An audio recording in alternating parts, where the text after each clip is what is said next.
ನಮಸ್ತೆ ವೀಕ್ಷಕರೇ, ದೇವಕಿ ಮಂಗಳೂರು ಕಿಚನ್ಗೆ ಸ್ವಾಗತ. ಇವತ್ತು ನಾನು ನಿಮಗೆ ಬಿಸಿಬೇಳೆ ಬಾತ್ ಹೇಗೆ ಮಾಡೋದು ಅಂತ ಹೇಳ್ಕೊಡ್ತೀನಿ.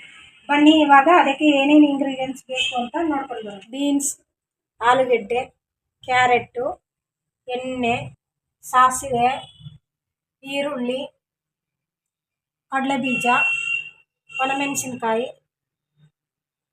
ಹುಣಸೆ ರಸ, ಪಚ್ಚ ಖಾರದ ಪುಡಿ, ಕರಿಬೇವು ಸೊಪ್ಪು, ಅರಿಶಿನ, ಉಪ್ಪು, ಟೊಮೆಟೊ, ಕೊತ್ತಂಬರಿ ಸೊಪ್ಪು, ಬಟಾಣಿ ನೆನೆಸಿಟ್ಕೊಂಡಿದ್ದೀನಿ, ಅಕ್ಕಿ ತೊಗರಿ ಬೇಳೆ ತೊಳೆದಿಟ್ಕೊಂಡಿದ್ದೀನಿ. 1 ಲೋಟ ರೈಸಿಗೆ 2 ಲೋಟ ನೀರು. ನಾನಿಲ್ಲಿ 6 ಲೋಟ ನೀರು ಹಾಕ್ಕೊಂಡಿದ್ದೀನಿ ಈ ಲೋಟದಲ್ಲಿ.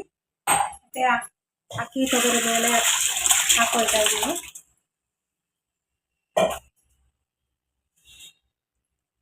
ತರಕಾರಿ ಎಲ್ಲ ಹಾಕ್ಕೊಳ್ತಾ ಇದ್ದೀನಿ.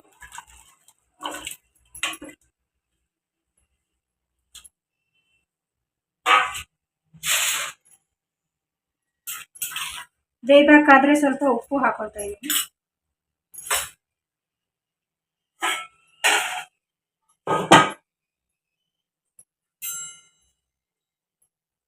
ಸ್ವಲ್ಪ ಎಣ್ಣೆ ಹಾಕೊಳ್ತಾ ಇದ್ದೀನಿ.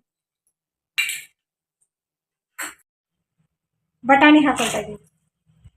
ಇವಾಗ ಮಿಕ್ಸ್ ಮಾಡಿಕೊಂಡು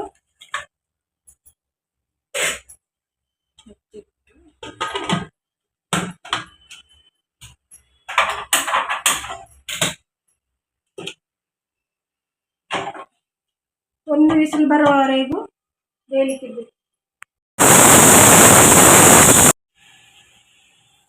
ಎಣ್ಣೆ ಬಿಸಿ ಆದಮೇಲೆ ಸಾಸಿವೆ ಹಾಕೊಳ್ತಾ ಇದ್ದೀನಿ.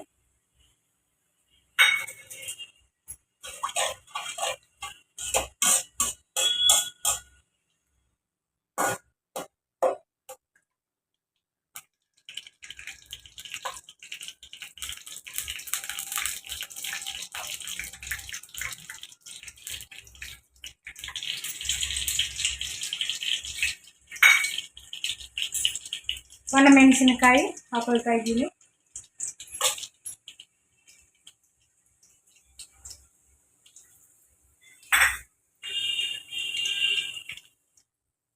ಕಡಲೆ ಬೀಜ ಹಾಕೊಳ್ತಾ ಇದ್ದೀನಿ.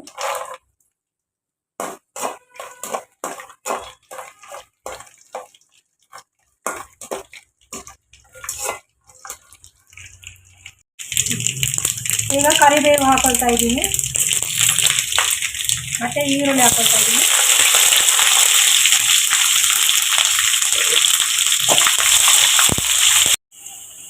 ಟೊಮೆಟೊ ಹಾಕೊಳ್ತಾ ಇದ್ದೀನಿ.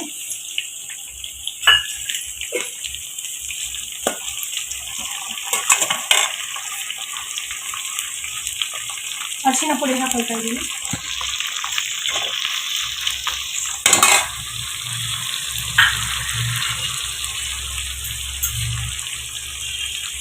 ಪಚ್ಚ ಖಾರದ ಪುಡಿ ಹಾಕೊಳ್ತಾ ಇದ್ದೀನಿ.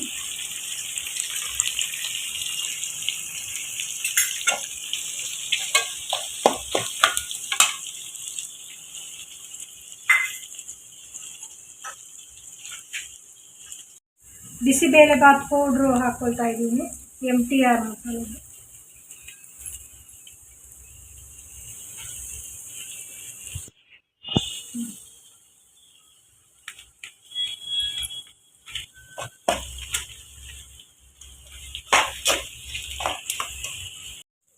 ಹುಣಸೆ ರಸ ಹಾಕೊಳ್ತಾ ಇದ್ದೀನಿ.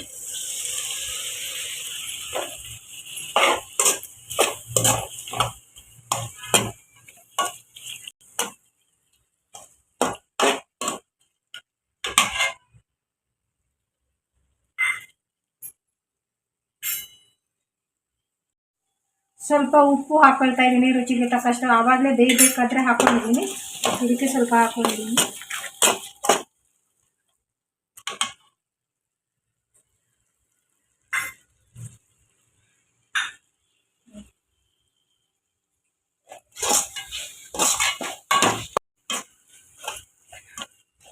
ಇವಾಗ ಇದು ಮಸಾಲ ರೆಡಿ ಆಗಿದೆ. ಈಗ ಅಕ್ಕಿ ತೊಗರಿಬೇಳೆ ತರಕಾರಿ ಎಲ್ಲ ಬೆಂದಿದೆ, ಅದು ಎಲ್ಲ ಇದಕ್ಕೆ ಮಿಕ್ಸ್ ಮಾಡ್ಕೋಬೇಕು.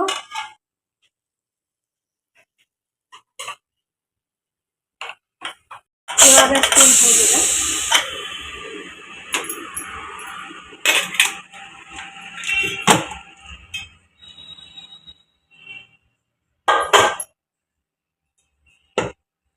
ನೋಡಿ ಇವಾಗ ಬೆಂದಿದೆ ತರಕಾರಿ ಎಲ್ಲ.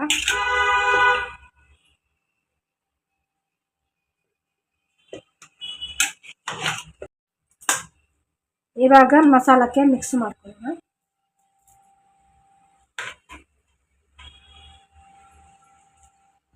ನೋಡಿ ವೀಕ್ಷಕರೇ, ಇವಾಗ ಬಿಸಿಬೇಳೆಬಾತು ರೆಡಿಯಾಗಿದೆ. ಎಲ್ಲ ಮಿಕ್ಸ್ ಮಾಡಿ ಎಲ್ಲ ಚೆನ್ನಾಗಿ ಬೆಂದಿದೆ.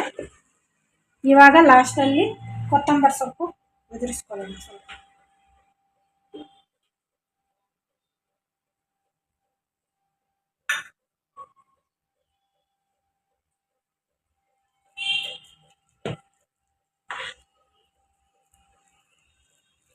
ಬನ್ನಿ ಇವಾಗ ಸರ್ವ್ ಮಾಡೋಣ. ಈಗ ನಮ್ಮ ಬಿಸಿಬೇಳೆಬಾತು ರೆಡಿಯಾಗಿದೆ. ನೋಡಿದ್ರಲ್ಲ ವೀಕ್ಷಕರೇ, ಎಷ್ಟು ಸುಲಭವಾಗಿ ಬಿಸಿಬೇಳೆಬಾತು ಮಾಡುವುದು ಅಂತ. ಈ ರೆಸಿಪಿ ಇಷ್ಟ ಆದಲ್ಲಿ ಲೈಕ್, ಶೇರ್, ಕಾಮೆಂಟ್ ಹಾಗೂ ಸಬ್ಸ್ಕ್ರೈಬ್ ಮಾಡಿ. Thank you.